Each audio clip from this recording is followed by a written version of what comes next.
It goes to Professor Anand Mishra, who has actually taken this initiative to revive this Saturday seminar lecture series. Today we have Professor P.R. Bhatt and Professor Rakesh Chandra. Professor P.R. Bhatt has kindly agreed to preside over the session. Let me just uh,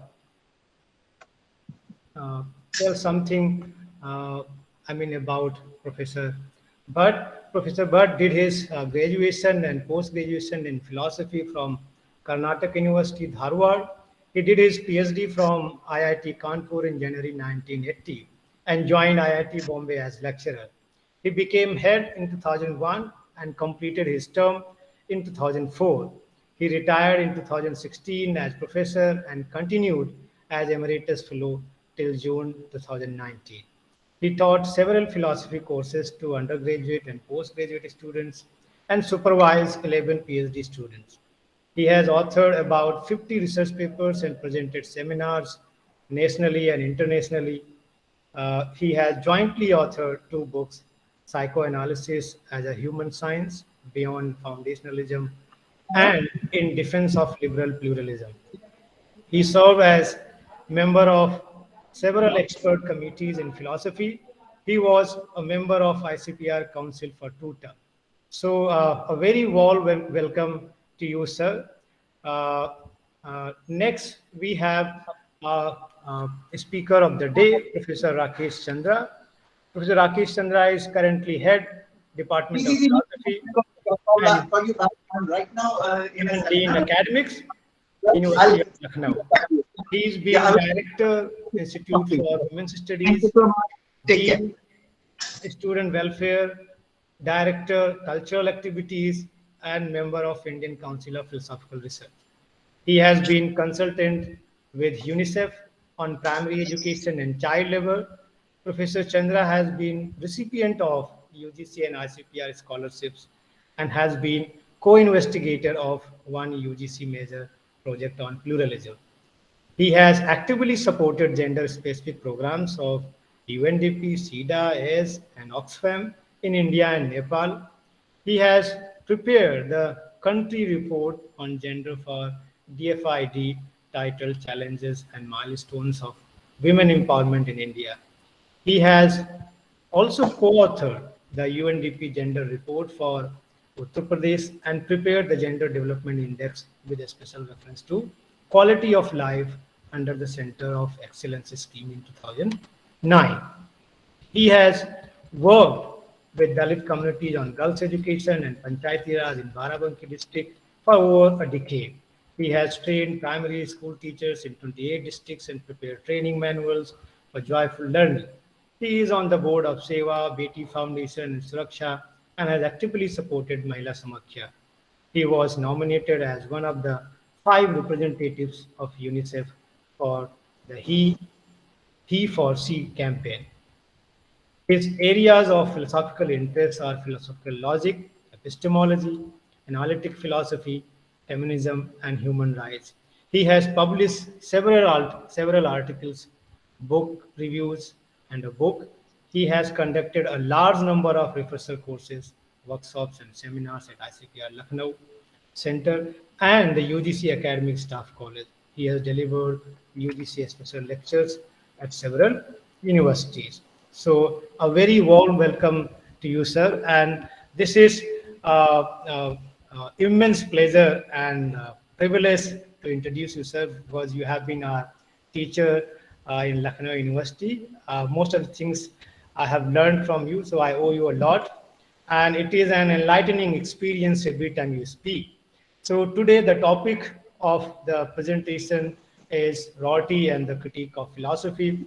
And Rorty has been the most read and most quoted and often a most controversial philosopher of the 20th century. He has critiqued the traditional outlook of philosophy where philosophy has always been looking for foundation, especially when we talk about the philosophy of mind, philosophy of knowledge, or philosophy as such, beginning with Greek philosophy, this idea of essentialism or foundationalism has dominated, and this idea of a separate mind as a substance, uh, uh, beginning with Descartes and then Lockean process of mental processes. And then even in Kant's philosophy, we find that there is a synthesis of Lockean mental processes and a Cartesian mind as substance. So I think Professor Chandra is going to speak at length on Rorty's critique of philosophy, but not only that, he will be also speaking on his own critique of Rorty's critique of philosophy.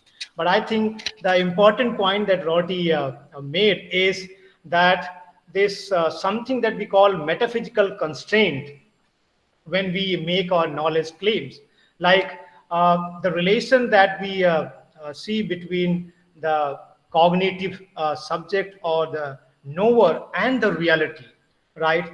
This relation could be seen only as social justification. I mean, when we make a claim about reality, right, this reality itself, which is a metaphysical phenomenon, cannot give us any hint whether we have actually reached to our knowledge claims. And that is where he rightfully brought in the idea of social justification. So he has not been uh, happy to accept the accuracy of representation in our knowledge claims. Rather, he's saying that for all successful claims, we happily say that we have made accurate representation, but that is only a kind of habit that we make, right? Rather, we have only one option, that whether our peers agree on or not. So I think with this, without having any further ado, I would like to call upon our head, Professor Anand Mishra, to have few words and request our speaker to make his presentation. Sir. Are you Honorable Chairperson Professor Bhatt Sahab,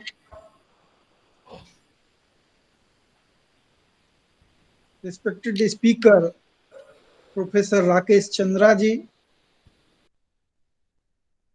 Convener Dr. Rahul Moria ji, Alok Tandon ji, our senior colleagues,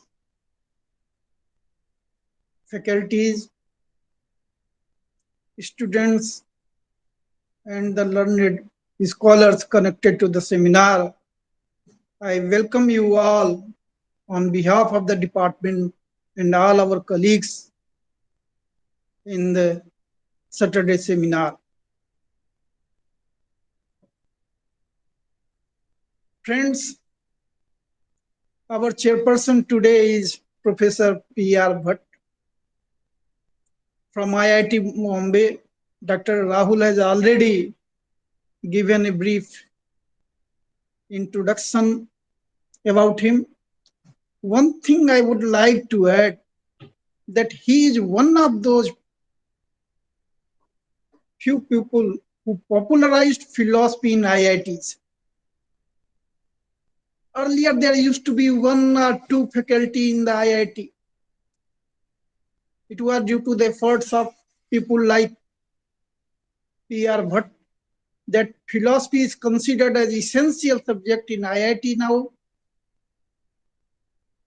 He established philosophy in IIT Mumbai.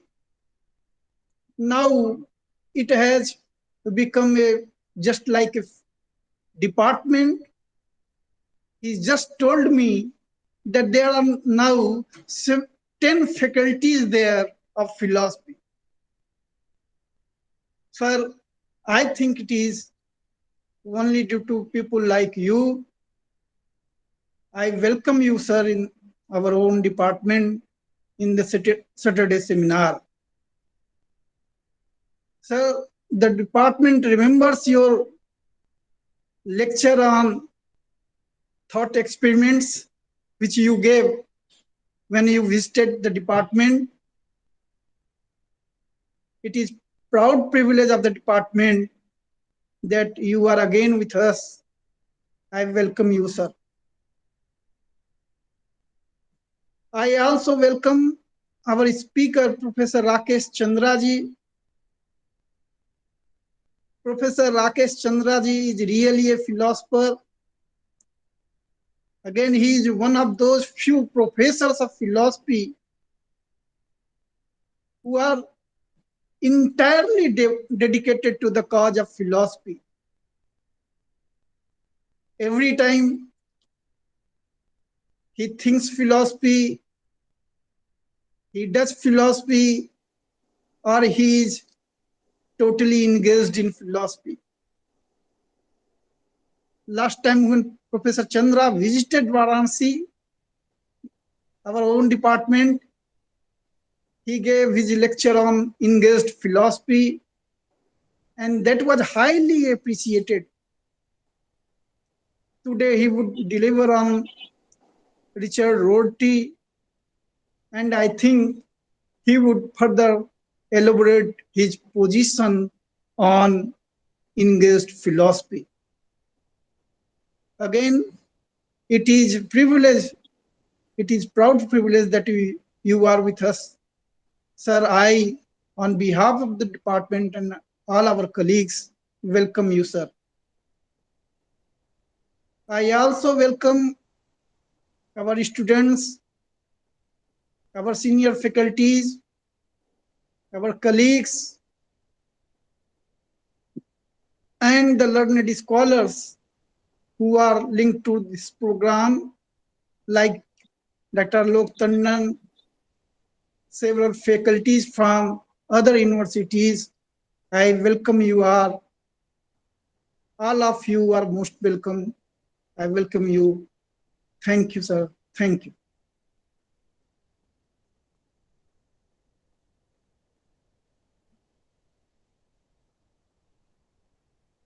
I would request Professor Chandra to please.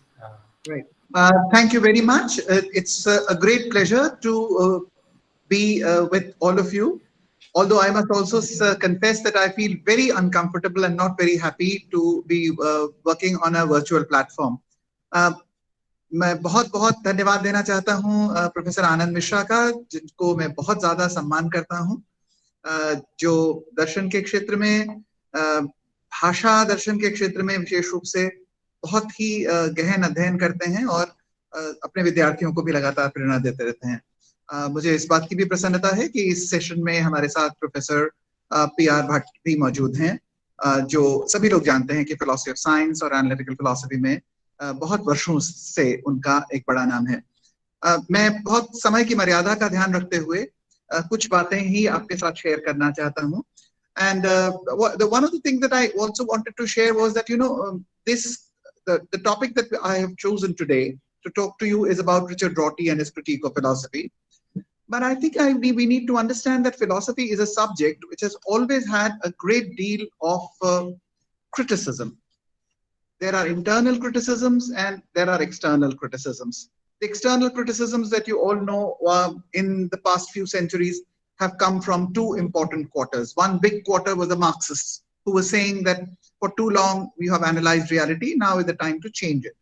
And then there is the other big critique coming from the feminist quarters, which have also said that your philosophical outlook and the whole philosophical approach and the whole philosophical enterprise, both in method and in content, is not only saying things which are sexist, but it is structurally, there's something terribly wrong with philosophy, because it privileges reason, it privileges a certain kind of logical thinking, it relates that to men, and therefore the whole of philosophy is actually goes against the purposes of human justice and social justice. And then, of course, you have in the past century internal criticisms that came from people like the logical positivists and the others who were rejecting metaphysics and so on and so forth. और इसके पहले भी आपको अंदाज होगा कि that philosophy has had a lot of anxiety. People in Descartes expressed that how there was a great discontent, that there is no firm foundation. So let us do something about it. Kant also said that, you know, there is something terrible about our understanding of the method of philosophy. So there's no kind of uniform, regular, graded, visible, standardized process and way of assessing the progress in philosophy. But as Hegel says, that, you know, the anxiety about philosophy has been always there. And there are many people who say that, look, okay, now let's find firm foundations, or let us find a good way of doing philosophy so that we can get to firm foundation. But what happened in the 20th century, particularly, that the present critique in the last time when there was a critique, the anxiety was not that there were two kinds of responses. One, of course, the response was that people said, okay, let's go back to doing rigorous analytical philosophy. But the other greater response, which I think has come to stay more or less everywhere, is a response which said that, no, I think the criticism is right, and we need to understand that actually there's no need to revive philosophy. And this, I think, is something which is very, very problematic. And that is why I choose Rorty, because Rorty is also one of the figures who's associated with an idea who says that after philosophy, what? He's not talking about a new kind of philosophy, or for doing philosophy with greater rigor and analysis, or going back with some other method of going to foundations, but he's just accepting, as it were, that maybe it's a good idea to look at the world in terms of post-philosophy. The work of Richard Rorty, as you all know, is a long, long work, because he has worked for a very long period. So you begin with his 1952 master's thesis, which is on Whitehead's use of the concept of potentiality. Then he has a dissertation in 1956, which is on the concept of potentiality. And then his most famous and most important, I think, work, The Linguistic Turn, Recent Essays in Philosophical Method, which is edited 1967. And then comes his book, which became, in fact, the turning point of most of the global philosophy, and which is the most read book, as Rahul said, Philosophy and the Mirror of Nature, in 1979. Now, Philosophy and the Mirror of Nature is not a surprising book, because many of the things that he was saying are already there in the preface of The Linguistic Turn, and also many of the essays are also then compiled in Consequences of Pragmatism, which these are essays from 72 to 80, and they get published in 82. Then comes his very interesting book, Short and Good, Contingency, Irony, and Solidarity, 1989. And then there are essays on Heidegger. Then there is this book, Objectivity, Relativism, and Philosophical Papers. And then there is this 1997, Truth, Politics, and Postmodernism. And then I think one very, very interesting book which comes in 1998, Achieving a Country, Leftist Thought in 20th Century America. So from 1952 to 1998, it's a very, very long, productive period. And therefore to say कि Rorty ये कहते हैं, Rorty का ये विचार है, ये बहुत आसान बात नहीं है. Rorty कब, कहाँ, क्या कहते हैं, that is important to see. And it's also important to see that particularly I enjoy his interviews which have been published under the title Take Care of Freedom and Truth Will Take Care of Itself, because that was again a very catchphrase which was associated to him. और आपको ये भी पता होगा कि there's another catchphrase which is associated with him, which also became very controversial and important, that truth is nothing but solidarity amongst postmodern bourgeois liberals. मुझे अंदाज है कि जितने बच्चे यहाँ पे सुन रहे हैं और टीचर्स यहाँ पे सुन रहे हैं, they must have all read some or the other paper of Richard Rorty. I'm sure they all have some or the other view about Richard Rorty. I remember when I first wrote my paper some 30 years back on some themes of Buddhism and skepticism and Richard Rorty in St. Stephen's College, Professor P.K. Sen was chairing my session, and J.M.S. Oberoi and some very, very important people were in the audience. And Professor Sen, whom I worshipped like God, was so annoyed when I was speaking about Richard Rorty and his skeptic position. And Arindam was also sitting by my side, that he just turned aside and he said, Rakesh, you have been controversial, but never so controversial, because I was trying to compare the ancient skepticism of Sextus Empiricus with Nagarjuna and the position of Richard Rorty in the Philosophy and Mirror of Nature. So as Rahul was saying, it is true that apart from the other big influential writer in and about the same time in political philosophy, John Rawls, I think Richard Rorty is generally considered to be one of the most read philosophers. And he's, of course, there are many things which he says about himself. He says, I'm a cosmopolitan. He says, I'm trans-American. He says that I'm anti-imperial. And yet he says that I am ethnocentric. And the two things that he constantly tries to emphasize in his philosophy are respect and hope. And that is why I also take him very seriously, because this is something which I desperately, desperately want in India also. Respect and hope. Because saying that हमारे पास सब कुछ था, बाकी लोगों ने करने नष्ट कर दिया, सब कुछ होपलेस है, या ये मानना कि हम अपने आप को बस अच्छा माने, दूसरे को ना माने, या दूसरे को अच्छा माने. So respect and hope are two very critical things which I think are important for us as people. A large part of, as you know, is Richard Rorty has been trained in analytical philosophy, and he has also then subsequently got a great deal of knowledge of what is called continental philosophy. और आप सबको पता है कि ये label अपने आप में बिल्कुल गलत है. Continental philosophy, जिसको हम लोग आमतौर पर phenomenology और existentialism से associate करते हैं, और ये मानते हैं कि analytical philosophy is Anglo-American, ये बिल्कुल गलत बात है. Because Frege, जिनसे हम ये borrow करते हैं सारा, जो grandfather of analytical philosophy, he was a German. Uske pehle, when we draw the inspiration, it comes from Kant, who's an Austrian philosopher. And had it not been for the Nazi attacks, people would not have moved from Austria to England and to America. And geographically, so the idea of continental and analytical philosophy or Anglo-American philosophy is a completely mistaken idea. But anyway, convenience ke liye ye history mein bataya jata hai. Now,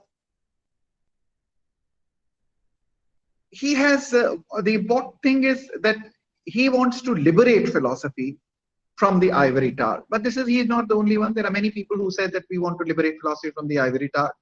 And the whole pragmatic school to which he belongs. And he said that most of philosophy is filled with scholasticism, which is frivolous, and it is not important to the public life of democracy. Interestingly and very importantly, the left-wing people also dislike him, and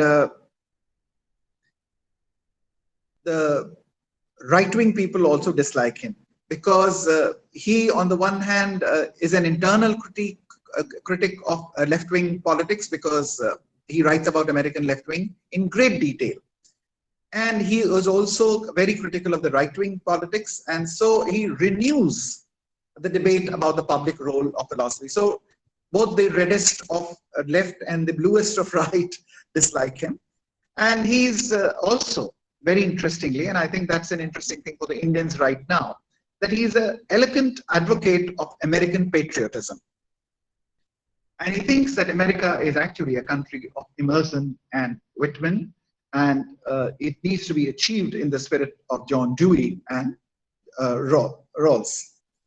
A little bit about his biography. I think you all know he was born in 1931, and he inherited very strong leftist ideology from his parents. And when he was very young, barely 1 year old, his parents had left the Communist Party, but yet the idea of the Communist Party over there remained with him. And he left New York and settled in Flatbrookwell, where Dewey, the Italian anarchist, Carlo Tresca, and Trotsky's secretary were all living. So he had great association with the left-wing intellectuals of his time. And so there was a lot of discussion on social justice. So the idea of sociality in going into language and thinking, which Rahul was mentioning, and the sympathies for social justice come from his very early childhood.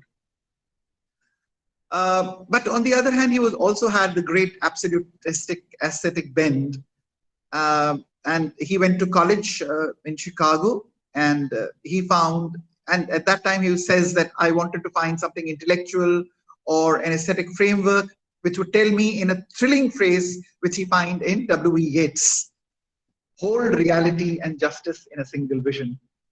एक ही दृष्टि में यदि हम वास्तविकता और न्याय को एक ही मुट्ठी में बांध सकें, तो वास्तविकता भी हमारी पकड़ में हो और न्याय भी. Of course, this has old reminiscences. Aristotle also thought so, and many others do. So he went to Wellesley College in Princeton, and he, of course, was largely at that time, they were the heyday of logical positivism. And Carnap and Hempel, Karl Hempel, all of them were talking about methods of analysis. And they fled from Nazism and that argued to render traditional metaphysics as nonsensical. Because they all suspected that actually a large part of metaphysics is also the cause of fundamentalist thinking, which is narrow and sectarian. So he talks about the unity of sciences and philosophical foundations of self, and he tried to show that these people were showing that Heidegger's thought is metaphysical nonsense, and problems of philosophy are actually now finally mainly problems of meaning, truth, and they should be done with the method of analysis. As you know, Michael Dummett very nicely puts it that जो main philosophy का काम है वो analysis का है. Analysis is of thought. Thought has to be de-psychologized, and so the best way to analyze thought is through analysis of language.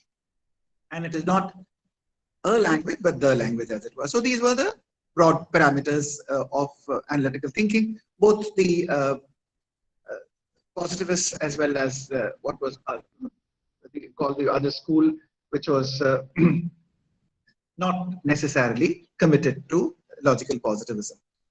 So the Cambridge School philosophers, as they were called. So he published in 60s and 70s on mind-body identity theory, which are absolutely fantastic, clear-headed analysis of concepts related to mind and body, incorrigibility of mental representation. And he seems to be, at that time, supporting a theory on mind-body position. Because उसमें आपको पता ही है, there are then three positions: identity, parallelism, reductionism. And he seems to be favoring at that time in these papers eliminative materialism. And here he is a very skilled analytical philosopher. And this is the time when he's editing the linguistic turn, and he provides an excellent introduction. All students of philosophy have to read that, and I'm sure they do. But however, in 1982, he writes, 1972, he delivered a paper which I think has a very interesting title, The World Well Lost. And here he trivializes the whole debate between Quine, Sellers, and Davidson on correspondence and coherence theory of truth, because this was in fact a very important theory debate, whether correspondence theory is right, whether coherence theory is right, whether we take a pragmatic theory, right? How do we justify scientific realism? But he said that, not only are these debates irresolvable, they are irrelevant. And then in the very first chapter of PNM, he tries to tries to combine three absolutely disparate philosophers: Heidegger, John Dewey, and Ludwig Wittgenstein, and that too later Wittgenstein, not early Wittgenstein. And nobody would have ever thought that Heidegger ko, Dewey ko, or Wittgenstein ko ek saath padh sakte hain. So he develops his philosophy and the idea, or I shouldn't say philosophy, or the critique of philosophy in Philosophy and the Mirror of Nature. And it is certainly one of the most influential books published, as I said, because two other books I think in that same time were very important. One is The Theory of Justice, and on the other hand, in the analytical tradition, Professor P.R. Bhatt will agree with me that the other very important work was Saul Kripke's Naming and Necessity, the John Locke lectures, which were in and around published at the same time in 82. So he wants to, the main purpose of Rorty in his criticism of philosophy is directed at the Cartesian, Lockean, Kantian tradition. He doesn't go back very much to the Greeks. He doesn't go back to Plato. And he does write about that in certain writing, but you have to see that he is primarily thinking that if we reject the Cartesian, Lockean, Kantian tradition, it's enough. Because this tradition is drawing itself from Plato and Aristotle. And he says that the new avatar or the new incarnation of this whole philosophy is in the contemporary analytical philosophy is also rejectable. So if you reject Descartes, Locke and Kant, you also reject analytical philosophy, which is pretending to be something new, which is saying that in its modesty that we are only methodological, we do not have much of metaphysical epistemological weight. But that's not true. They can't retain their epistemic restraint or metaphysical restraint for too long. And we have to see that Richard Rorty's endeavor is therapeutic. He wants to cure philosophers.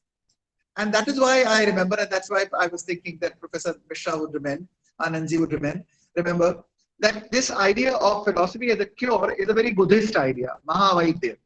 So आपको कुछ बीमारी हो गई उसका इलाज करना है तो यहाँ पे तो ये मान रहे हैं कि philosophy ही अपने आप में बीमारी है. You are looking for foundations and you are seeking that, you know, when you will get the foundations, you will then get happiness. And this is exactly what Buddha is also saying, that actually looking for foundations is your disease. Not getting the foundations is not the problem. The problem is that you're looking for foundations and not finding that, you are getting very unhappy. Similarly, in a very similar way, I think that Rorty is saying that actually the whole philosophical enterprise, which is actually looking for foundations, is the cause of suffering. And therefore, I do think in one very controversial way, I think that the great Buddha was also being anti-philosophical. People consider him to be another philosopher, but he's being anti-philosophical when he's being therapeutic. I'm not saying this about all of it, but when he's being therapeutic, he's being anti-philosophical. So also, in case of Rorty, he is looking for a cure. And as I mentioned, the odd group that he chooses as his heroes in the book are Wittgenstein, Heidegger, and Dewey. He says that what is common among these three philosophers is that they were trying to find philosophy as foundational earlier, but subsequently they found that philosophy has to be therapeutic rather than constructive, edifying rather than systematic. And Rorty uses a two-stage strategy for his critique. तो अपनी आलोचना जब Rorty कर रहे हैं पारंपरिक दर्शन की, तो वो उनके दो चरण हैं. First, and I think this is very important for all students of Richard Rorty, because it's very difficult to read Richard Rorty. Because most of the time when you read Richard Rorty, you find that he's actually giving a very good argument for one theory. Suppose he's taking realism, idealism. So it would seem that he's giving a very good argument in favor of realism. Similarly, when you're looking at his discussion on mind-body problem, you'll find that he seems to be giving a very good analytical argument in favor of eliminative materialism. But this is not what he's wanting to do. He seems to be giving an argument in favor of one, but he tries to soften the distinction between the 2 points of view. कि realism, idealism का जो भेद है, वो अपने आप में कोई बहुत महत्वपूर्ण भेद नहीं है. And so he wants to soften the conflict between them. And the second stage, which is I think is critical stage, he wants to show that the whole approach to philosophy as a discipline to develop a strong argument for a correct position is mistaken. तो दोनों positions में से एक तो दोनों का conflict, sharpness of debate he wants to tone down, and then he wants to say that the whole point of the debate was useless because philosophy was trying to find out a good argument for something which is foundational, and that the idea of a correct position is itself mistaken. Then, and this I think is very important while you read, because constantly, because of his analytical training, because of his scholarship, he is able to give you very good argument. But then he said that, you know, though it seems I'm giving you a good argument for realism, I'm not standing with realism, because I think the realism-idealism controversy is useless. So he shows historical origins of the so-called standard philosophical intuitions. And then he said that how there is a self-deception about perennial problems. चिरकाल से त्रिकालाबाधित दर्शन की कुछ समस्याएं हैं। तत्व क्या है, ज्ञान क्या है, बुद्धि क्या है, संवेदना क्या है, मोक्ष क्या है, ये सारे जो जो भी हम लोग अब प्रश्न लेकर चलते हैं कि हर जना इन्हीं प्रश्नों के बारे में बात करें। He is saying that no, this is not true. There are no perennial problems of reflection. Philosophy generally assumes a task of representation, and this he again takes to Locke. Mental he says that you take the problems of knowledge from Locke, mental process of mind from Descartes, and that's the inheritance. And therefore, when you are looking at philosophy in the mirror of nature, we all know that it is divided into 3 parts and it has 8 chapters. The first is called the glassy essence, which has again 2 chapters.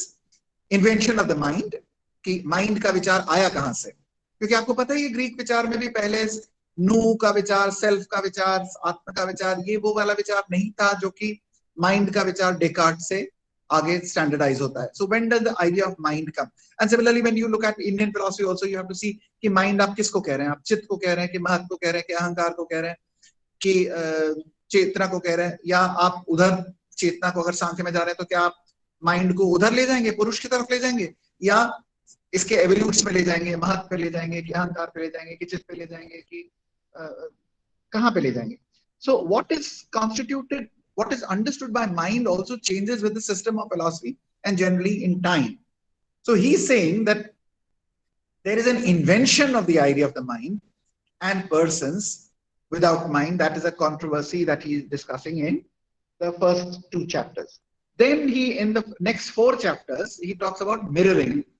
The idea that there is something by which reality can be mirrored, and there is some can be mirrored truly in terms of representation. And then the most important thing in philosophy becomes epistemology and empirical psychology and the philosophy of language. So the philosophy of language also reinvents, it tries to raise the same questions which have been raised earlier in terms of epistemology and metaphysics. He says he discussed that. And in the 3rd section, he has 2 chapters from epistemology to hermeneutics and philosophy without mirrors. क्योंकि कई लोगों को लगता है कि भाई अब philosophy खत्म कर देते हैं तो hermeneutics शुरू कर देते हैं. But he says no, it cannot be a successor discipline, and then what can be done? He is discussing that in this section. Of course, the mind-body problem is a very critical problem because the time that he was discussing, it was a very important thing. And then he talks about what is the mental marked by, and very curious characteristics he gives about 9 different features which are discussed when we discuss mind. 1, ability to know oneself incorrigibly. तो हमारा जो अपना ज्ञान है वो incorrigible, जो क्वालिया की access का जो बाद में डिस्कशन होता है. So the privileged access question. The second is ability to exist separately from the body, which is the Cartesian theory. The third is its non-spatiality, again the Cartesian theory. Then its ability to, mind की ability to grasp universals, सामान्यों को ग्रहण करने की हमारी क्षमता. And then the ability to sustain the relationship of inexistent intentionality, ability to use language, ability to act freely, ability to form groups in terms of sociality, and inability to identify with any other object in the working. ये सारी चीजें इन्होंने mind के साथ करी और इनको इन्होंने कहा कि इनको अगर हम और छोटा करके क्लब करने की कोशिश करें, जैसे डेकार्ट कांट में भी आपने देखा कि उन्होंने 12 कैटेगरीज बनाई और उसके बाद उनको 4 में किया, subsume the quantity, quality, relation and morality. उसी तरह से ये 9 features को then he reduces them to 3: problem of consciousness, problem of reason and problem of personhood.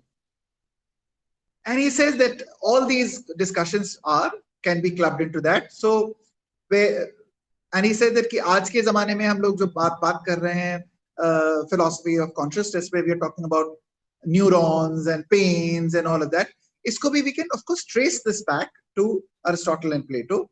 And Descartes in the present time sowed the seeds of incorrigibility. There is a special way in which I know myself, and I know myself incorrigibly. And I have a particular way of knowing myself which is privileged, in which nobody else can know me.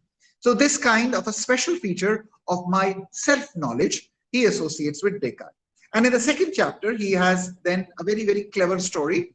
I don't have time, but I think you will all have time, and if you have read it, you will enjoy that. The whole discussion then goes on to the Antipodean story कि वो किसी दूसरे planet पे हैं, उनके कुछ दूसरी तरह की understanding है, और which again he Putnam का जो brain in the vat वाला है जिसपे राहुल ने भी काम किया है. You can see that how all those things go together, and ऐसा लगता है कि he is giving a substantive position, as I said, that he's giving you a good argument for eliminative materialism, but he makes a surprising move. He says we need to drop the problem of either dualism, skepticism, behaviorism, or idealist theory. It is not worth it. The problem does not matter. And here is my very important question, which I want you all to think. Philosophical problems do not matter. Mind-body problem does not matter. But the question is to whom?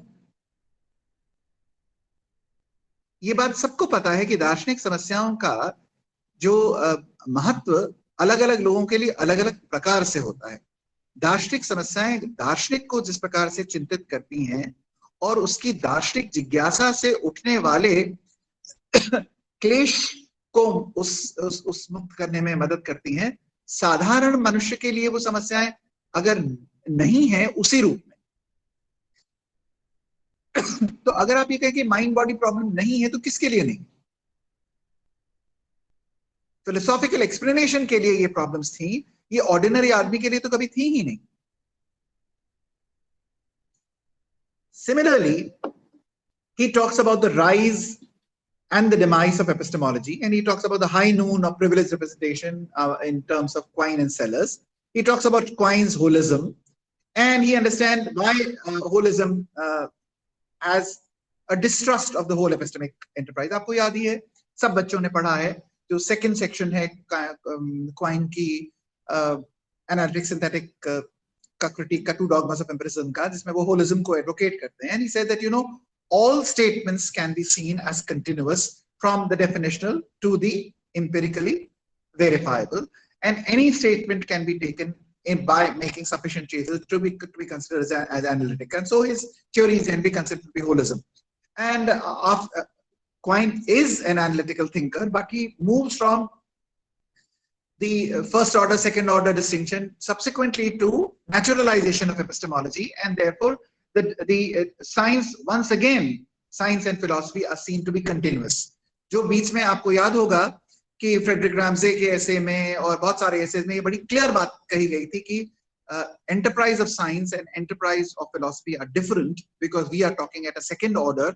Those things with Quine subsequently are again given up because now they are seen as continuous. So analysts have been despairing about traditional epistemology, but to suggest purified ways like Dummett, which according to Rorty is holding the problem of representation. Rorty does not certainly does not say कि analytical philosophy बिल्कुल बेकार है.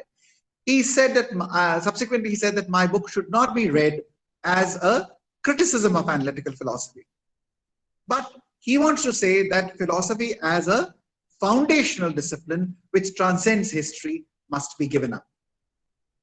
Rorty is often seen as a deconstructionist, nihilist, and relativist.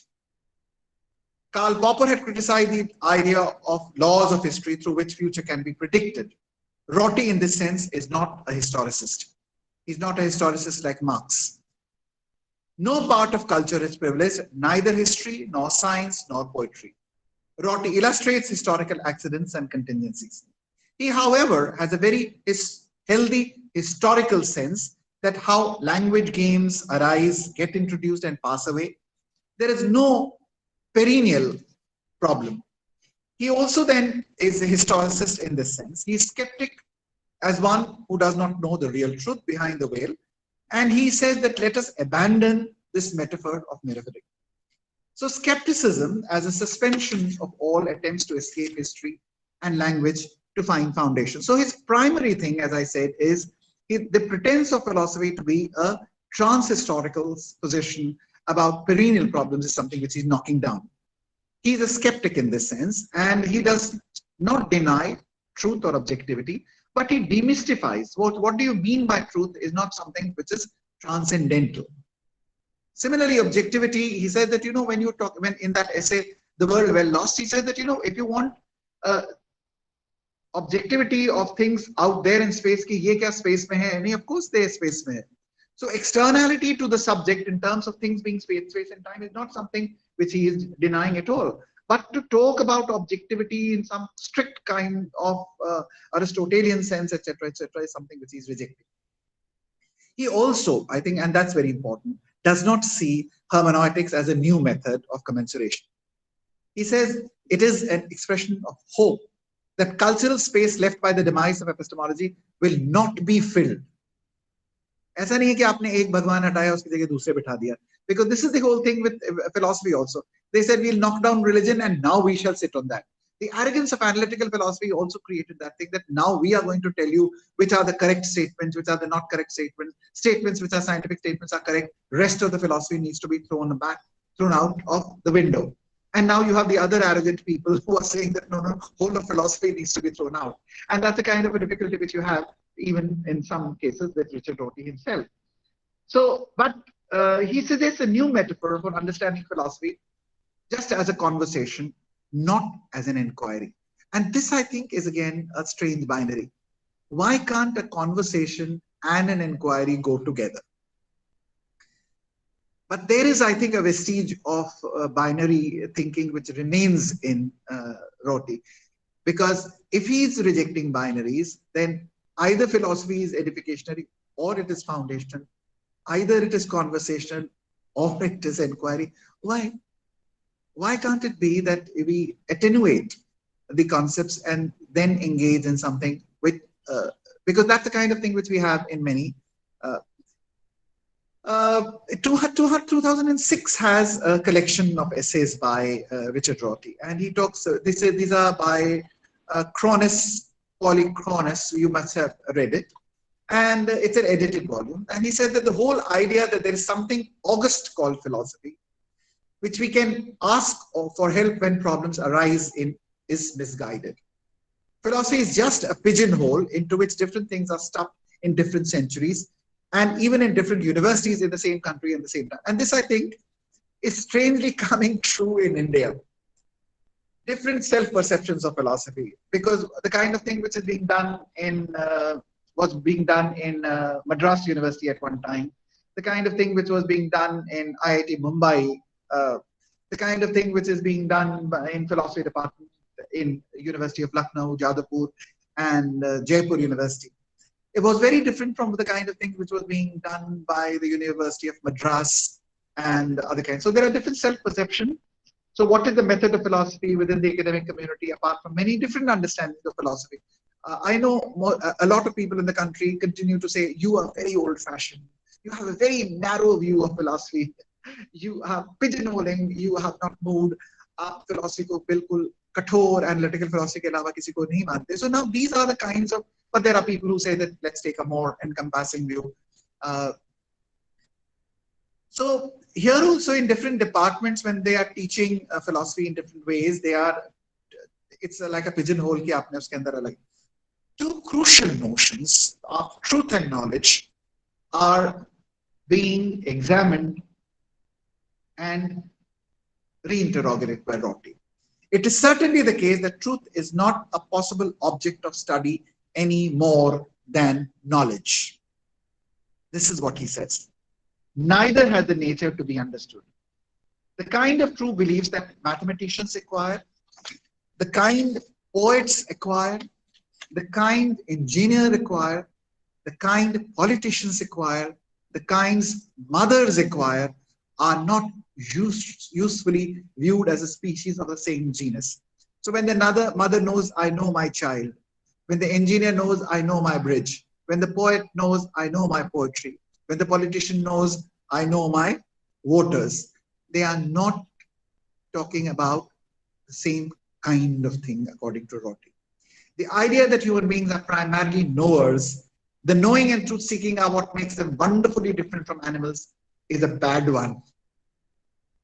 Even though it goes back to Plato and Aristotle, it is high time we give it up.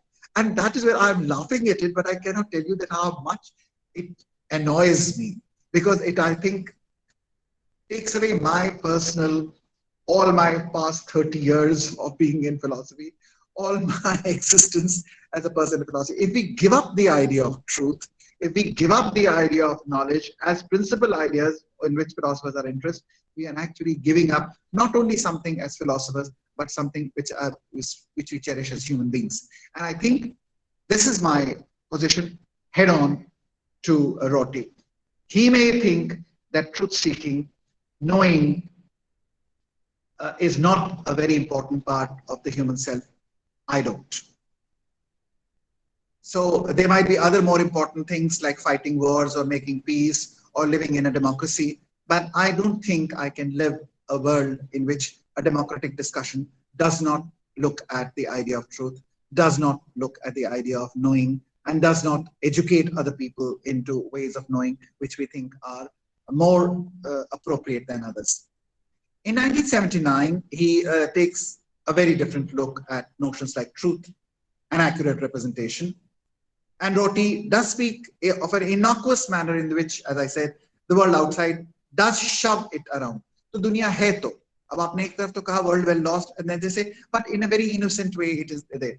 And then he makes that statement, take care of freedom and truth will take care of itself.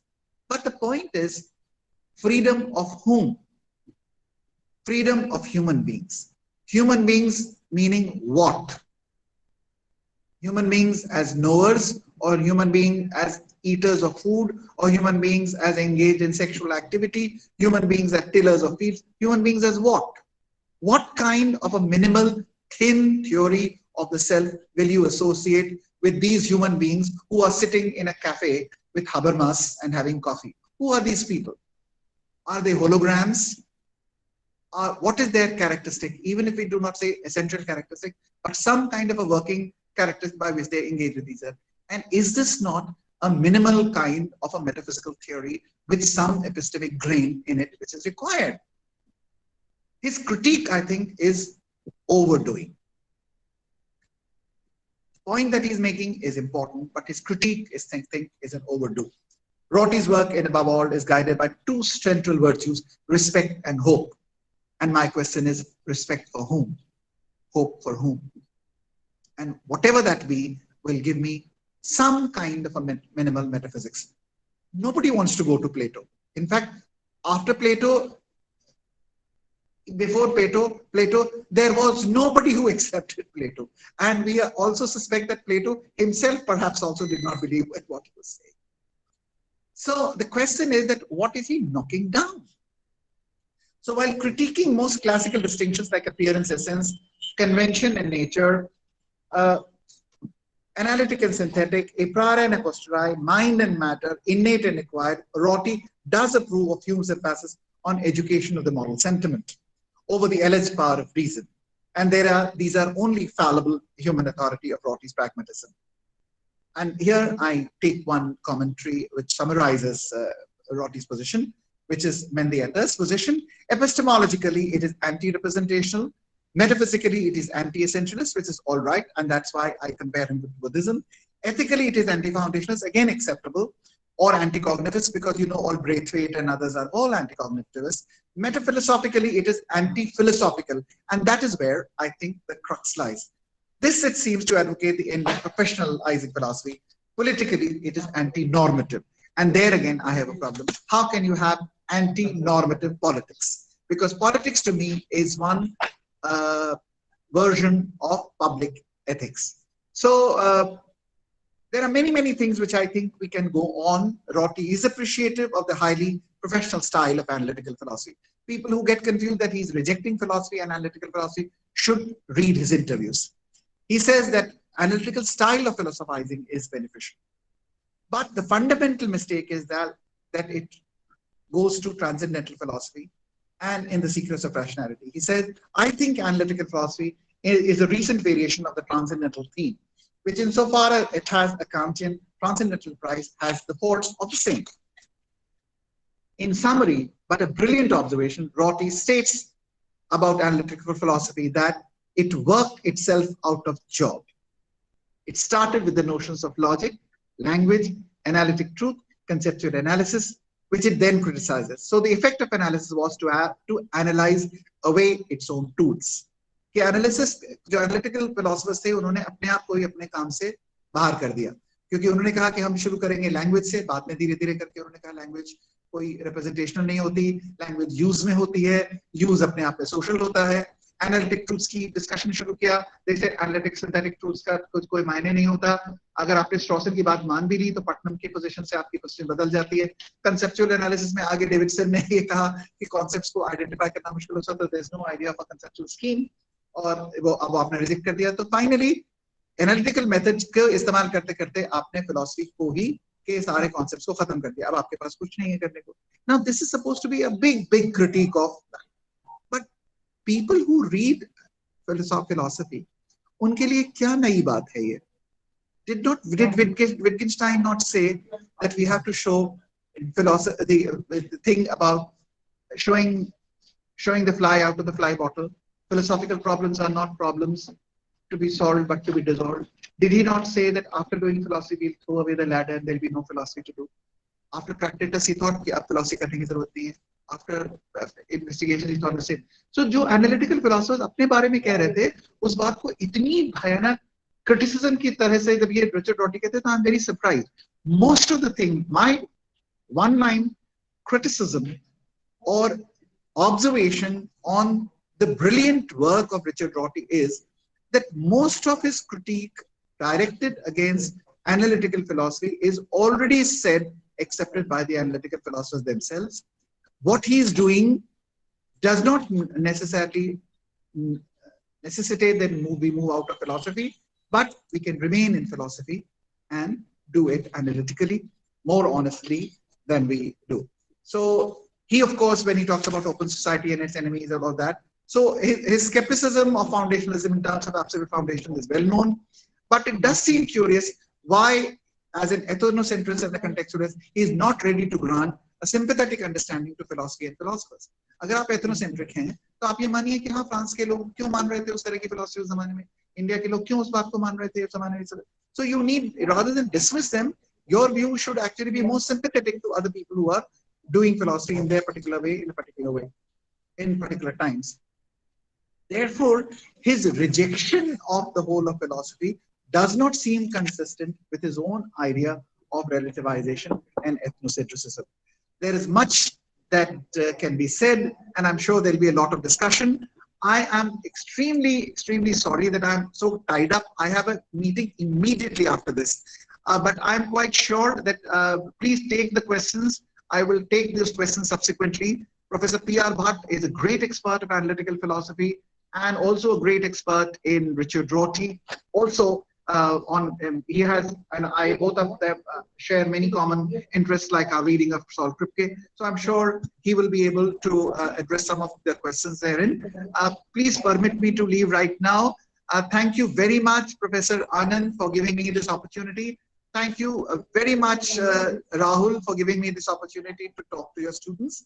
I am very sorry that I'm not here to answer your questions right now, but I'm actually tied up. I have a meeting in the next 2 minutes. Thank you very much. Thank you, sir, for your wonderful talk. Since there is a paucity of time, we could not take up the questions, though I think he has really made a wonderful presentation and made a gateway to understanding Richard Rorty and in what light his criticism should be taken about philosophy. So now I would like to request Professor P.R. Bhatt to make his presidential remark. Sir. I am very thankful to Professor Rakesh Chandra for delivering an excellent talk on Rorty holistically, not partial perspective, but I think he has a complete perspective of what all the developments that Rorty had. Himself personally traveled the journey, and also through his writings and discussions, how he changed his philosophical positions also. The questions I think in some these kinds of seminars, so there is a provision to ask questions through WhatsApp. Is that kind of arrangement is there now? No. Maybe because the answering the questions on behalf of Rakesh Chandra will not be appropriate. So if there are questions, we can together maybe discuss, maybe some direction can be indicated, or maybe something of that kind, so that the troubling questions might be, intensity of trouble might be reduced by collectively all the scholars here. So maybe people can raise the questions and let us see what we can do. Okay, so I think now this discussion is open for questions. So if from the audience, if there is anyone who is having question, please raise your hand and then you can speak up. I think I can see Dr. Pramod Kumar Bagre, sir. He wants to ask some questions. Sir, please go ahead. So I would like to know how far Rorty's training in pragmatism is responsible for his anti-intellectualism. His rejection of philosophy, I think, is grounded in his training in pragmatism. Yeah, let me give some direction to this. Earlier, he was influenced by his parents who were Marxists, and his younger days, he had high respect for Marxism, and Marxists are definitely action-oriented pragmatists, and their materialism has something to do straight away with the concept of money or wealth and so on, and very much rooted in life. So it is not abstract philosophical kind of thing that influenced him as a young man or young child, and same thing perhaps continued even further, though he was philosophically well trained and he had developed enough skills to argue, debate, and discuss. So, in that sense, he was well trained in philosophy, and his strategy to argue, if you see his strategy, how he demolishes certain position, how he refuses to engage himself in inconclusive kind of debate, and all the difficult philosophical debates he would like to avoid. The strategy that he uses seemed to be like that, and he would embrace pragmatism eventually. And I think that is because of his early development in his life, and philosophically he is trained well, analytical philosophy. But he is influenced also by other thinkers, continental philosophers, and he would like to in some way combine the virtues of his knowledge of these great thinkers in saying something unique in his own way.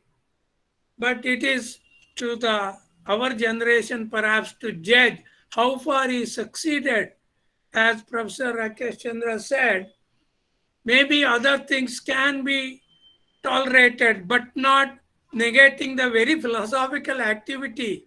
Meta-philosophical activity would be, difficult. Whom is he saying these things? Is he addressing philosophers or common man? If he is addressing common man, ordinary person on the street, obviously they would have had the same view. Philosophers are useless because they are not productive. They are not doing anything which is useful to us because they don't engage themselves in such abstract philosophical issues. So maybe, one has to critically look at Rorty's position philosophically. So that seems to be my response, of course. If there are others who want to add to, Okay, sir, I think there are two more May I questions. ask a question? Yeah, please. Alok Tandon, sir, please Yeah. go ahead. Yeah. Thank you to Professor Rakesh Chandra in absentia and Professor P.R. Bhatt for delivering a wonderful talk, and Professor Bhatt for taking questions on his behalf. I just wanted to ask him only, but if Professor Bhatt can enlighten us, then the question will be, when he takes a position uh, against leftist as well as against the rightist, then what is his standpoint in political philosophy? Yeah, I won't be able to give you answer because, yeah, it is a dilemma.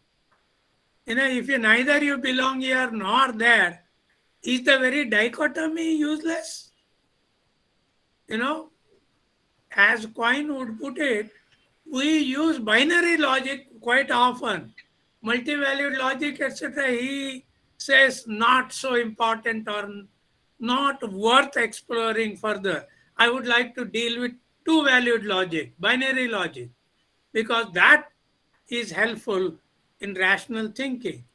So if that is what is important, now if he denies mind-body problem, if he doesn't want to, engage in many of the dichotomic philosophical issues like that, left as well as right, what could be his answer? His answer would be, you should be above all this, or you should negate both.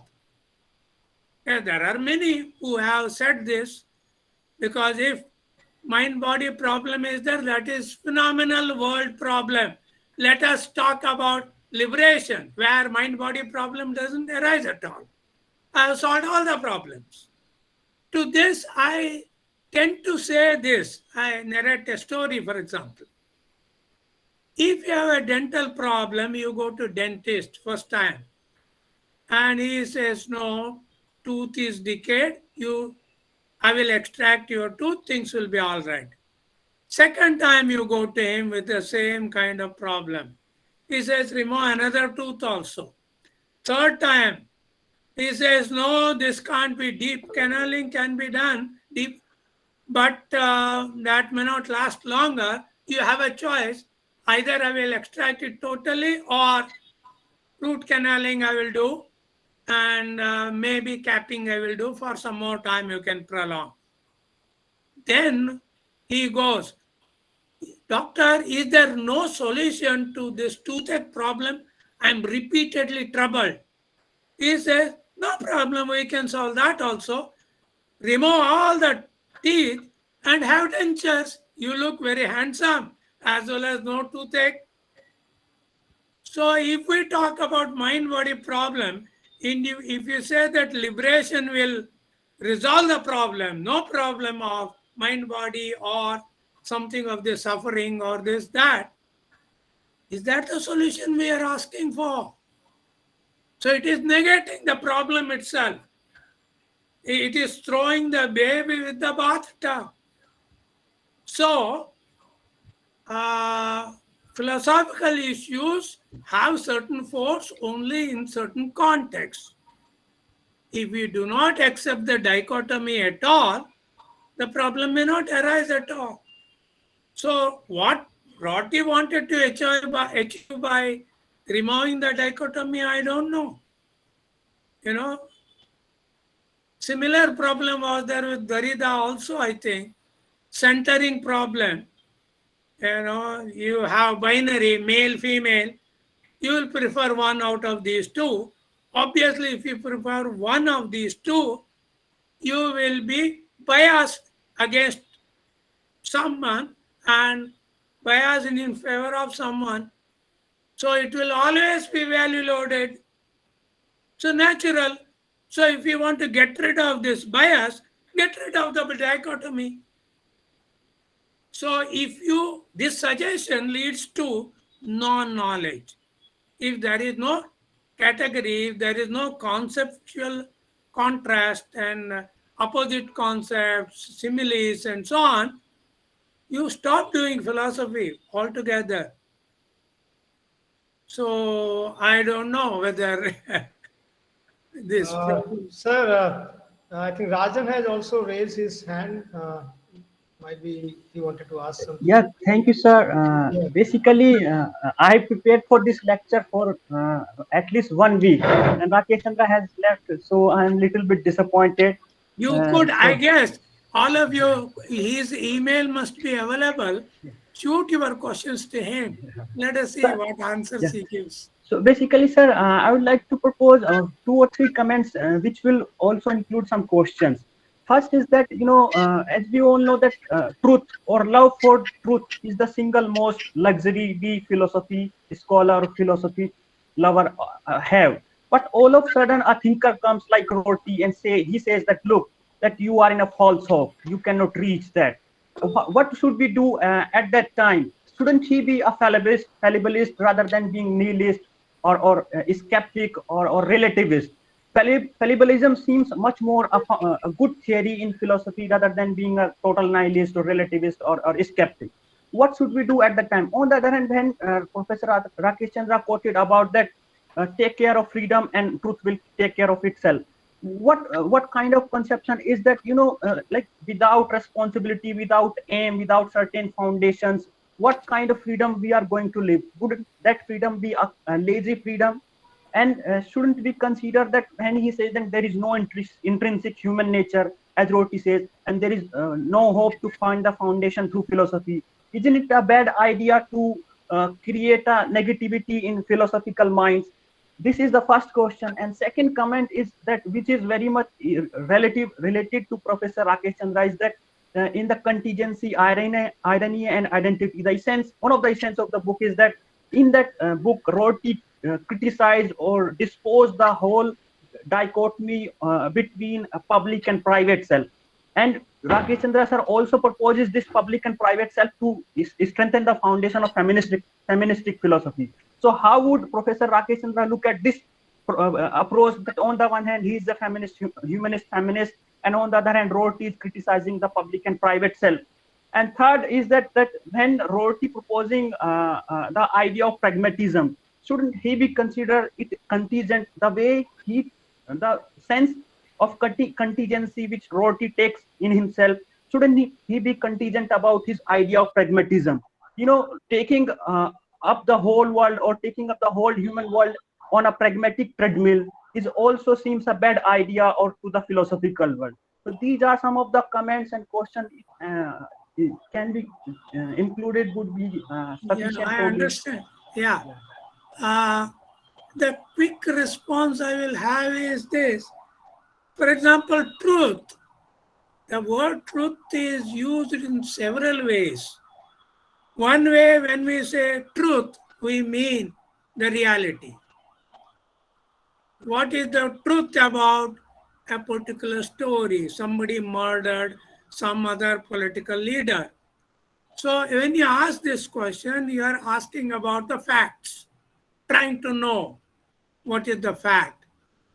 And sometimes truth means, the property of the statement.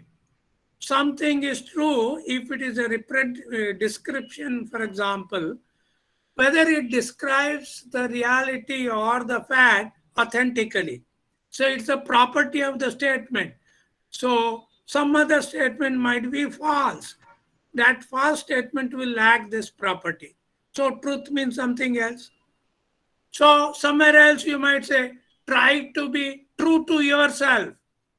In other words, somebody is trying to pretend as if he is rich and he is really poor man and boasting or talking unnecessary things. Somebody might just tell him, try to be truthful to yourself. You're a poor man. Why are you boasting of all these things? So in other words, try to be honest, sincere. That is the meaning of truth. So truth itself is a very ambiguous term. And if Rorty says truth can take care of itself, what he is trying to seem to suggest, at least, the freedom is more so important social issue. Today we might mention Afghanistan situation. So much of, turmoil is there, violence is there, unhappiness is there, death and disease is there. Who created it? It is human beings only, created against human beings. So freedom is most immediate issue for us. Like Buddha said, metaphysical issues and other things, he will not answer those questions. What is self, whether it has birth and death, or whether it is perishable, nothing. He will only address the issue of ethics, behavior, attitude towards others, and removing the misery. All this is very important for Buddha. And similarly, Rorty seemed to see a lot of problem, ethical issues and other issues, urgent issues in freedom. So if you take care of freedom, truth can take care of itself, meaning that way, don't bother about that. So that seems to be one of those things. And you were, the other, I just forgot what was the other one. And sir, the second question was that running the human world on the pragmatic treadmill is also... Yeah, I got it. So you seem to have already quite a bit of influenced by the traditional or the current approaches to philosophy, and you are excited about it. And I can see that you are excited because you read already 1 week what Rorty is trying to say and so on to understand today's talk. That shows your seriousness. If that is what is the situation, obviously you will be shocked. All that you are doing is useless if somebody tells you, and you are mad if somebody tells you, you'll be shocked. That is natural. So by bringing in pragmatism, in fact, Rorty is not doing any high philosophy at all. Respond as it comes to you, almost like momentary philosophy of Buddhism. Don't think of, like, if you see what he has done, no foundationalism, for example. There need not be, certain kind of dichotomy. He wants to get rid of all the unresolvable which philosophers have engaged for centuries together. He almost dismisses. Obviously, that is going to puzzle you. So the best way is to not take Rorty seriously, maybe. So do philosophy the way you think, which is the best way of doing philosophy, and no need to follow one philosopher if that doesn't appeal to you. This is my suggestion. Of course, you can critically view your own philosophy, or since you are budding philosopher, you might change your own philosophy in the long run. But this would be my response to your questions, and others could add. Yeah. Sir, Professor Paneerselvam sir has raised his hand. I think he has some question. Hello, please sir. go ahead. I can't respond to you. Okay, you can. Sir, please go ahead. Thank you, Professor Bhatt and Professor Rakesh Chandra. This is a very interesting webinar, I should say. I would like to see Richard Rorty, or I would like to appreciate Richard Rorty for the following aspects, which I would say is something new in philosophical discourse. The first one is he was the first one to reject the epistemology-centered philosophy. which means the traditional epistemological approach has been, I would say, demolished by him. So the age-old methodology which we have been following in epistemology, especially traditional epistemology, has been questioned by Rorty. And secondly, we are talking about, just now you also pointed out, pragmatism. I have a feeling that he is the one who developed what is known as a neo-pragmatism, which of course is slightly different from the pragmatism of John Dewey and others. And thirdly, one of the important, I would say this is the most important contribution of Richard Rorty, that is his contribution towards ethnocentrism, which Professor Rakesh also mentioned very briefly, of course. Then finally, I would say the greatest contribution, another greatest contribution of Richard Rorty is he gives a social hope. In fact, in 1999, he has published a book, Philosophy and Social Hope. So he gives some guidance for philosophical discourse or for philosophers. So for all these reasons, one can appreciate Richard Rorty. But the foundations of philosophy, and that also Rajan, I think, has raised some question with regard to foundation. This foundational philosophy has done a lot of damage, and that is the reason why we want to move away from this foundationalism to anti-foundationalism. So I would say that is a very welcome move that is very much exhibited in the approach of Richard Rorty. Of course, in later Wittgenstein also we find this, but we must also remember the fact that anti-foundationalism as well as new pragmatism always they go together. They have a very close link, and I feel that when he talks about truth, this is also another important contribution of Richard Rorty. I feel that when he talks about the truth, he's asking the question, namely, is truth for the community for its own sake? I have a feeling that the analytical philosophers, unfortunately, my friend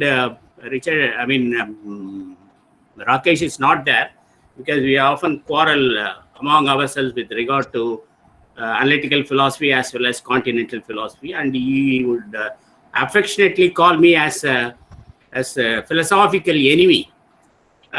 So I would always support the continental philosophy. Why? Because I have a feeling that continental philosophy has a lot to contribute for the social upliftment or the social progress, which I would say is completely absent in analytical philosophy. Perhaps Professor Bhatt may object to that, but I give one reason at least now. For example, when you talk about the notion of truth, the analytical philosophers analyze this from their own approach, and they read or they understand the concept of truth for its own sake. This is how I understand the analytical method of understanding truth. But in Richard Rorty or in continental philosophy, there is a methodology which talks about the truth for the community. And here I would, I'll take just 1 minute and complete. I'm sorry. I feel that Richard Rorty believes that there are two ways by which human beings give meaning to their lives. One is by telling the story of their contribution to the community. And it is through this we understand the notion of solidarity. So here, the solidarity gains its meaning through the concept of truth. So this means Richard Rorty gives a new methodology for understanding the notion of truth. And similarly, other concepts like human values. And towards the end of his talk, my good friend talked about, he has raised this question, in fact, hope for whom? And then he also said some one thing, I just note down, 1 minute, respect for whom? And hope also is question. I would say that when Richard Rorty talks about respect for hope and respect for solidarity or respect for whom truth, he means that the entire society or the community has to be uplifted. So this, I think, is a basic principle in which he operates. For example, if you closely observe his ethnocentrism, it is very clear that he's the one who has a concern for the human community as a whole. In fact, that is the reason why he says that all the philosophy department must be closed down. Of course, this I have not seen this passage in his, writing, because I am yet to come across. But one of my friends who worked on Rorty said that Richard Rorty talks about the closing down of all philosophy departments. Why? Because philosophy department, they have no concern for society. I'm in fact searching for this quotation of Richard Rorty, and it might be true also, because we are not concerned about the society. We are not giving a hope, a social hope for the society. So my last point here is that it is Richard Rorty who has a concern for human society, and in this way he would transcend the analytical philosophy or the philosopher's approach, so that philosophy, according to him, can be meaningful if and only if it is connected to the society or the community in which we are playing our role. Thank you very much. Thank you, Professor Pannirselvam. Actually, you have balanced the discussion now.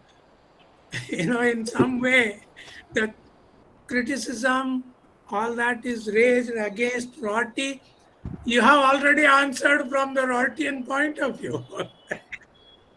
Yeah, I'm very sure that that point is missed in Rakesh's talk, that the social dimension of the philosophy, in some way making primacy of the ethics or the other, social. So self is central. Freedom, therefore, becomes very important for Rorty. I could see many things in his later phase. Definitely, he started ethically feeling that he must do philosophy which is useful to human beings. So therefore, the pragmatism, and in pragmatism also truth, not in the metaphysical sense, but in this kind of communicative sense and so on. All these things have come in. I'm sure it is a natural growth, because his philosophical emphasis has changed from earlier kind of philosophical engagement in useless metaphysical discussion to pragmatical, socially relevant discussion. Of course, I don't know how much he would discuss, mind he has discussed, but in some way, the soul had to be, the ego or the self had to come in, subject had to come in a more important way. Maybe in a decade, if he had survived, that would have come out well. So I can see this as a ethical necessity for him to change his philosophical position. So I can, one kind of answer is doing philosophy for the sake of bread. In other words, job or this, that. And doing philosophy because you feel inner need to present your views and influence others to change their attitude towards not simply philosophy, but towards the society itself. I think that is the very good point that you have brought out. And all your counterpoints are well taken, I guess, because nobody can deny the importance of all that. Even Rakesh didn't deny the contribution of, Rorty, and also his revolutionary ideas, revolutionary way of doing things. But from a certain point of view, he being a analytical philosopher, he might found that if philosophy loses its importance, then what is it that we are doing? So that kind of question, I guess he has. So thank you, sir. Sir, can I take this one or two questions more? It depends on you and others. I I can see Javed Abdullah ji has raised his hand. So please go ahead and ask your question, Javed ji. हाँ sir, royalty को मैंने तो बहुत in details नहीं पढ़ा है, ज़रा बहुत एमए के दरमियान पढ़ा था। सर मेरा क्वेश्चन है, can we describe the any relation between intention and expression in the philosophy of Richard Rorty? Intention and expression. हाँ,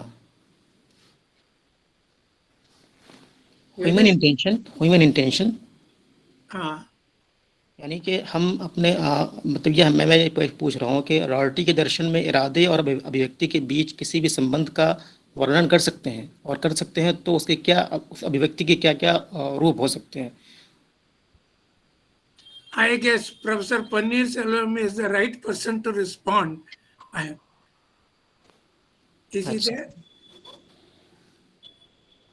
I won't be able to respond to this question Thank you. because yeah. No mind, कोई बात नहीं sir.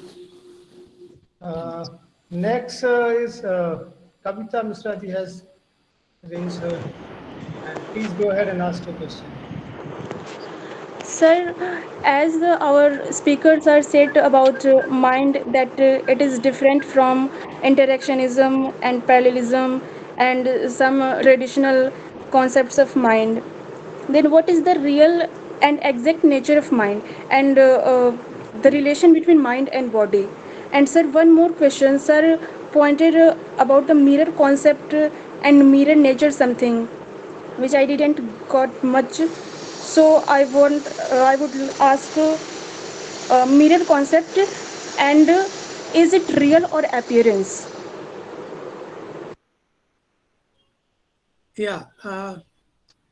First of all, the mind-body controversy, anyway, Rorty doesn't entertain, but the communication, intention, other things, of course, Rorty would admit, because a social human being would interact with other human beings and with some intention, definitely, and even interpretation and other concepts also will be important here. So mind can be understood in different way than what Descartes had proposed. Mind body need not be. Rakesh mentioned identity theory, for example, okay, and reductionism. So materialists, for example, also talk about mind, but like mental attributes in Sankhya, as you see, is material in nature. Purusha doesn't have these attributes of mind or anger or jealousy or pain or anything. So it is the Prakriti only. That is a kind of reductionism. You can talk about mind from a Prakriti point of view or from, the materialistic point of view, physicalist point of view. Also, one could talk about mind like Gilbert Ryle does, some kind of disposition. Intelligence is nothing but a potentiality in you to do things in an intelligent way. Given a mathematical problem, you are capable of answering that, solving the mathematical problem, but you are not a mentalist. You don't recognize anything as mind. You will recognize mental properties in the physical objects. Today, people do talk about, can computers have mind, or are they like human beings? Some people want to answer with respect to intelligence, yes. With respect to comprehension, yes. With respect to responding, computer can respond to certain ideas, certain this thing, in the form of course, computer language. So that is also a response. So in some sense, it is all material yet mental function is taken over by this material complex thing.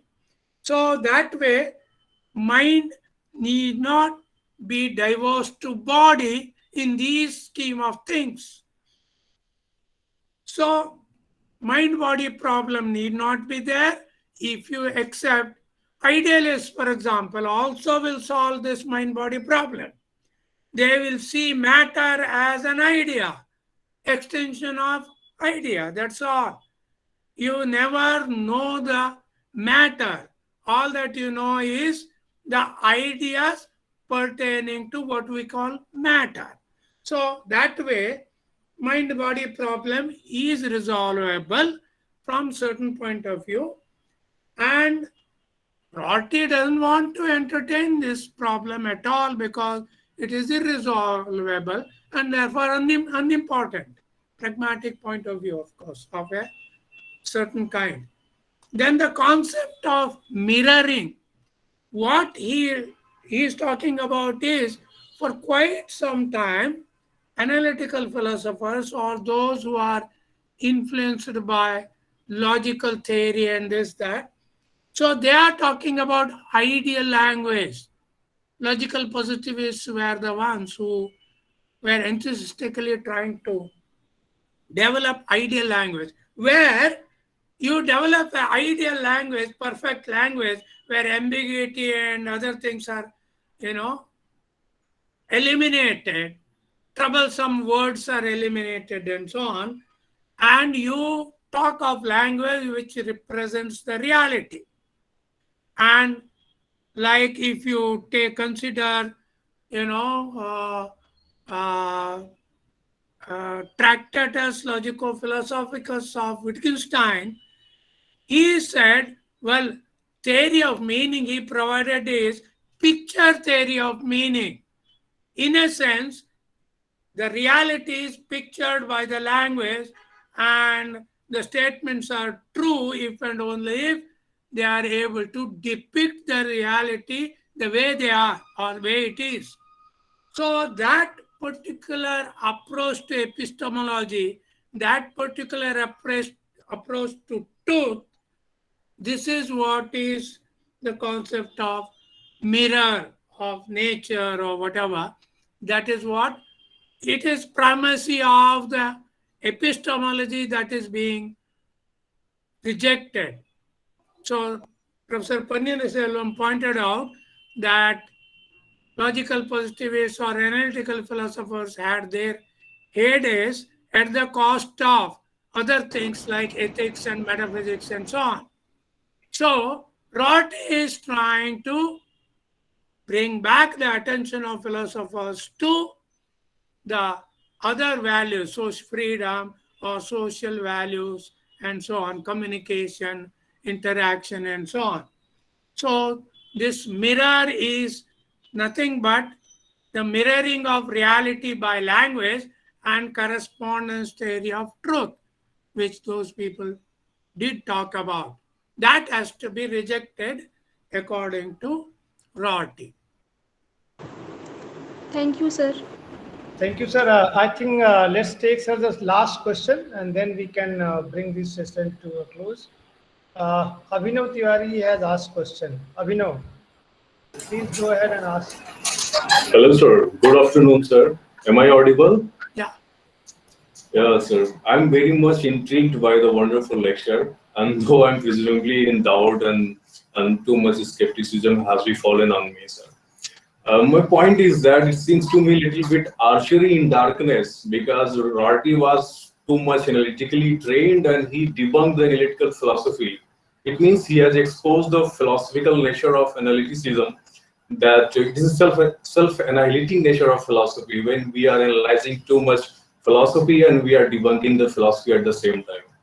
I mean, epistemologically he was anti-representationist and metaphysically he was anti-essentialist. Then how could he substantiate his philosophical endeavor that could be so fructified or might be conducive to the metaphysical ethos of respect and hope, as he has fashioned his philosophy in a very new way? And how does it differ from the traditional pragmatism? Thank you, sir. Yeah. So I don't know to the extent I could visualize the answer. See, he was trained, well trained in analytical way of doing things, and that has its own virtue. And Rorty seemed to recognize that the rigor and the, you know, logical way of arguing and so on, these are all definitely virtues of analytical philosophy. But perhaps he doesn't want to move to the other extreme of metaphysical world. Totally, as I said, dentist's answer is not a very happy answer. I was troubled by the toothache. I wanted to retain my natural teeth and get rid of the pain. Is there any such solution? The dentist, of course, in a way answered, no, you don't have such an option. If tooth is there, it might decay. So therefore, if you want permanent answer, you have to change the model of, the very revolutionary model of solving the problem. So I think that kind of thing he didn't want. By rejecting analytical philosophy, language, epistemology, primacy of epistemology, etc., jump to the metaphysical conclusion and, or preach, asceticism and lead a monk's life and so on. Maybe he didn't want to do that. Therefore, via media is pragmatism of a certain kind. Be realistic, be worldly wise, and be in this world and do philosophy which is useful, ethical maybe. And the useless engagement of metaphysical problems or debates can be put aside and students' attention can be drawn towards useful philosophy. Maybe that was his intention. That is all right, I guess. It is not puzzling if you see his development of philosophy, personal development, and he moved with reasons why he changed his positions. Okay, thank you so much, sir, for giving such an elaborate answer for the questions posed to Professor Rakesh Chandra, who is not available now.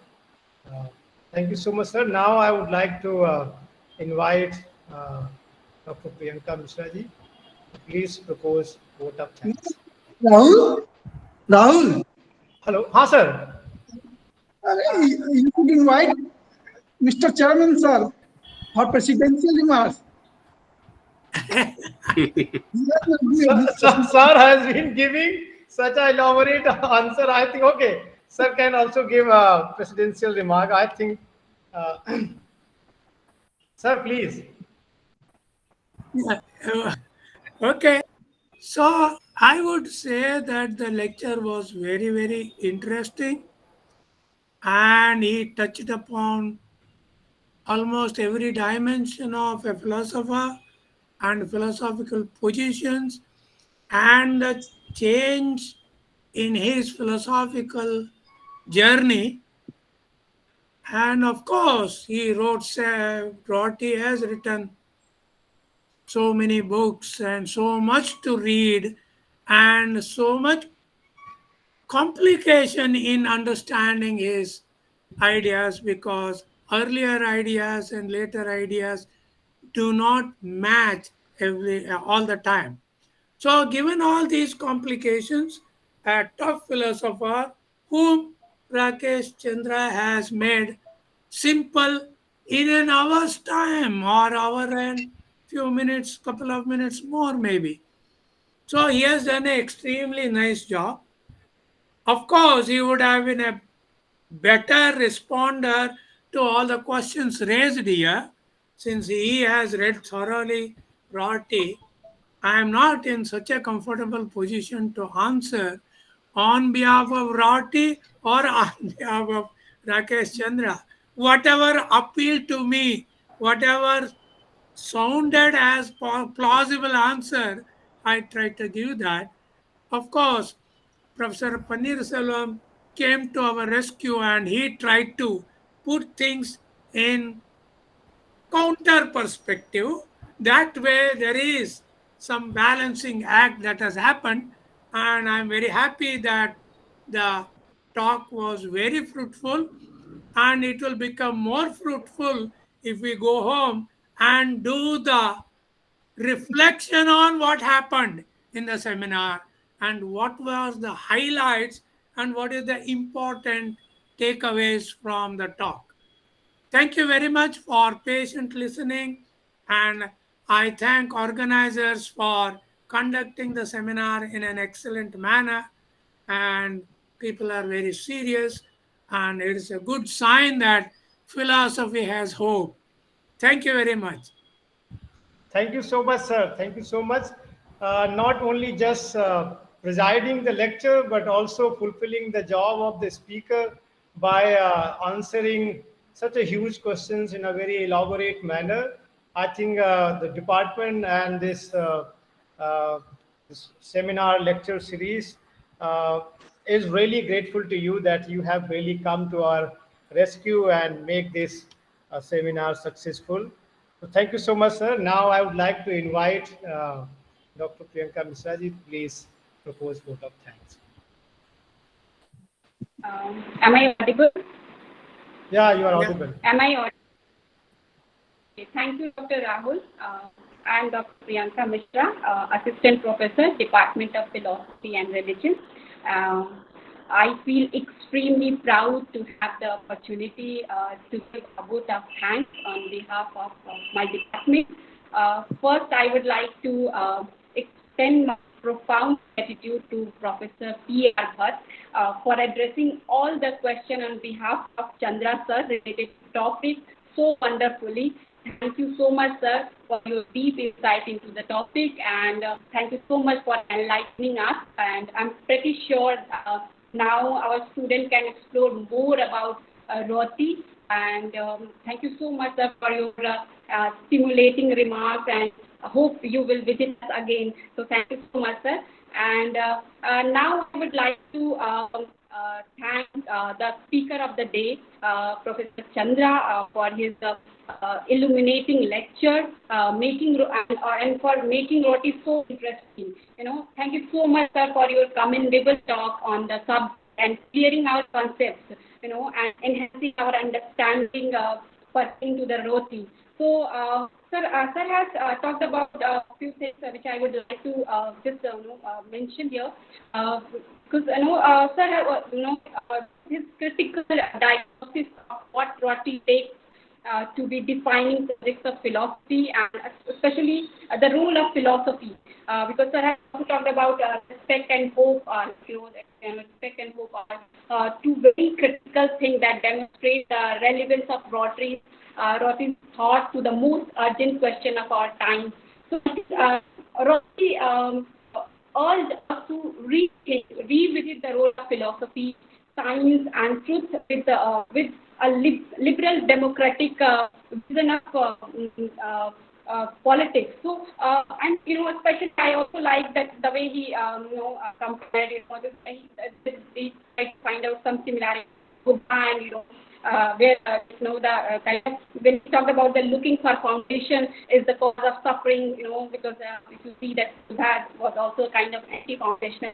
So I think his lecture highlighted the range of Roti's thought and substantially deepens our understanding of it. So I think Roti's work stands as a sign of example, of what philosophy can be. And I think sir has given a very fantastic lecture, and I think we hope to get a chance to hear such speeches from you, sir, in future also. And now I would like to thank the torch bearer of the event, our head of department, Professor Anand Mishra, for his constant support, guidance, and taking effort to make this event Saturday seminar possible. We are thankful to you, sir, for this huge support at all times. And next, I would like to thank our senior faculty members, our department, and also from other department of the university. And especially, I would like to mention Pani Selvam, sir, for your rescue, and of course for your presence and your valuable remarks. And sir, your presence here definitely enriched this event, and for this we remain grateful. And finally, a big thanks to all of you, the audience, students, and research scholars. The audience has participated so enthusiastically and taking this dialogue forward for making this seminar more productive. So thank you all of you. And now I would end my speech here, and to you, Dr. Rahul. Okay, so I think with this session comes to a close. Thank you all for being with us and making this seminar successful. Thank you. Thank you. Thank you, sir. Thank you. Thank you. Thank you, sir. Thank you, Rahul. Thank you, sir. Thank you. Thank you.